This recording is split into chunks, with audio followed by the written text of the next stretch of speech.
All right, I want to bring in our A-plus panel to weigh in on this. Former Irvington Mayor Wayne Smith is here. Great to have you, Wayne. Always good to see you. Jeanette Hoffman, a political strategist. Good to see you back. Thanks, and Bill. Bob Bianchi, former Morris County prosecutor. Jeanette, I'm going to start with you, because I know Bob's got so much to say that you're going to have to get a quick thing in now, because he's going to unload. But what do you think? I mean, this seems to be a little bit nuts. Political correctness run amok. First of all, this is such an insult to the Italian-American community. And I know Bob's going to talk more about that, but I'm Italian too. My mom's a Tamburi, so I'm just really enraged by this.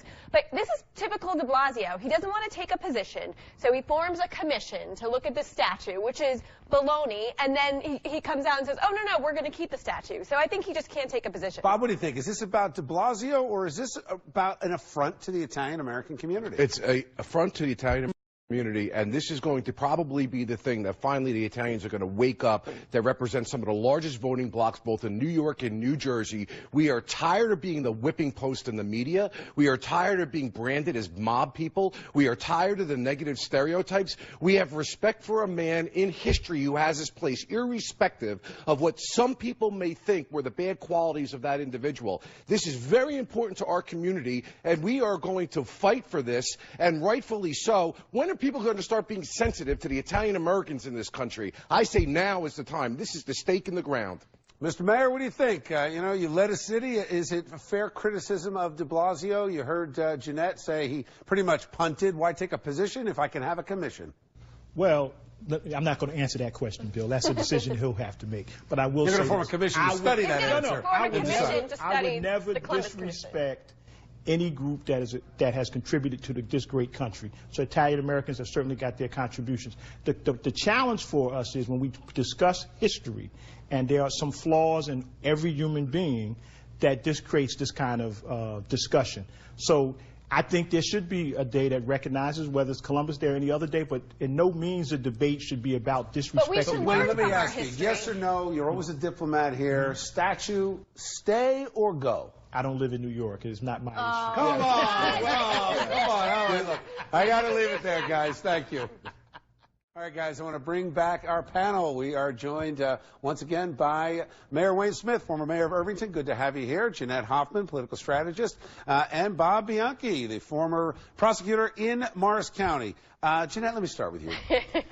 What do you take of this? I mean, my takeaway is we're politicizing Halloween now. Yeah, well, you can't take yourself too seriously, and I don't think the professor takes himself so seriously. Look, he has a First Amendment right to do that. I kind of think it's pretty tacky. I'm glad I don't live next door to him, but I give him A+ for creativity. And look, he's on the news. We're talking about him, so his message is getting out there. Wayne? Captain Hook Trump. I love it. A hashtag is born.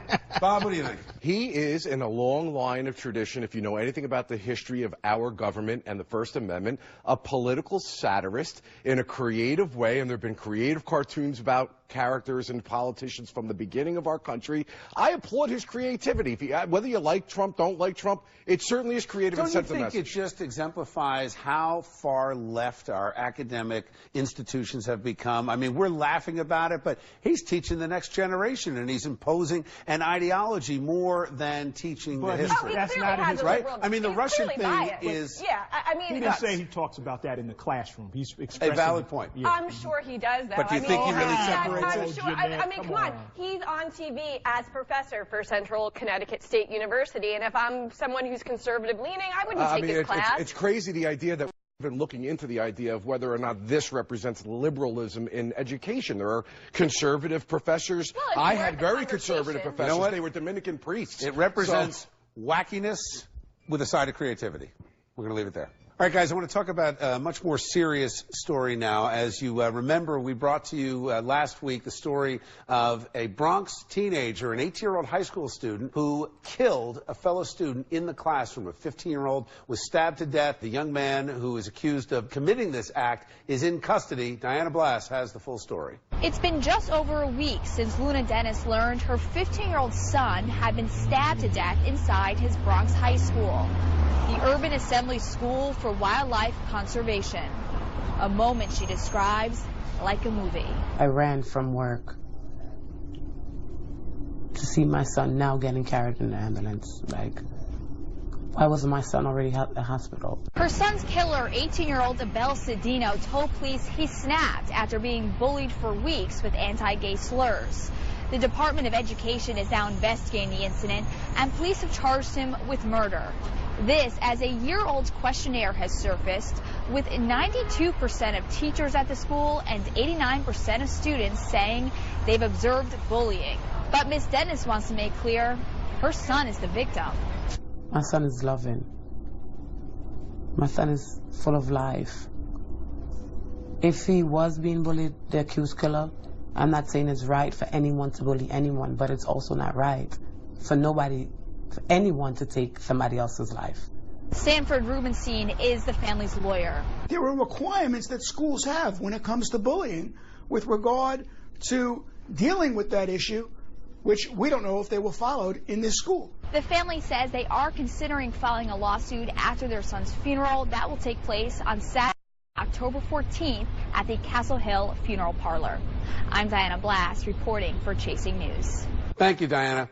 All right, I want to bring back our A-plus panel to weigh in on this. A couple things come to mind, and Bob, I want to start with you as a prosecutor. The claims are that the kid was bullied, that he was called all kinds of names, slurs about being gay, about being Hispanic, but to resort to this level, and then the question is, where were the metal detectors? How do you even get the knife into the school? This is a law enforcement conundrum. If you have a violence problem in a school, a metal detector needs to be in there. But what happens is people politicize the issue and they say, we don't want it to look like a war zone or a military thing, so they get a more liberal posture. As a prosecutor, I care about protection of the students. If they had the metal detector, this would not have occurred. It's a shame. Let me ask you, Wayne, as a mayor, I mean, you look at what the decisions Mayor de Blasio said. There was a poll that came out that 53% of the teachers in this school district said that they had witnessed bullying. And in this school, that number was north of 90%. Yet in 2015, Mayor de Blasio had another commission, and they took the metal detectors out. What do you think? Well, I think it's challenging for a mayor who tries to, sometimes you can't follow the polls, sometimes you got to follow your instinct and reactions. So I would always cut on the side of safety. So I would probably, if we had some data to suggest there were violent incidents, keep the metal detectors here. Well, I think this is bigger than metal detectors, Bill. No parent should have to send their kid to a school where they don't feel that they're safe. This is an issue of physical violence that needs to be addressed. And that's one of the reasons that I really am a big advocate for school choice, especially in urban areas. I mean, no parent should have to deal with this. Does the whole discussion when it turns to bullying, does that kind of downplay the fact that a murder was committed? Yeah, it is. I mean, the kid committed a murder. It is not appropriate if you're bullied or harassed to stab another person. And this whole idea of the bullying thing, Mayor de Blasio does own responsibility for the fact that those students are in the care and custody of the state when they go to school. And if you have data that shows you there's violence and you do nothing about it, you as an official are responsible. Well, right? he did something about it. He took out the metal detectors and arguably made them less safe. Listen, guys, I got to leave it there. There are some levels. 10 seconds. The Board of Education is responsible for ensuring the safety of the kids in the school. Well, that's true, but the mayor also and the Board of Education, you know as well as I do, have a symbiotic relationship with one There another. should be law enforcement in those schools if there's physical violence. Either way, he did do something. They actively did something and removed the metal detectors and arguably made the school less safe. Got to leave it there. Wayne, thanks for being here. Always appreciate it.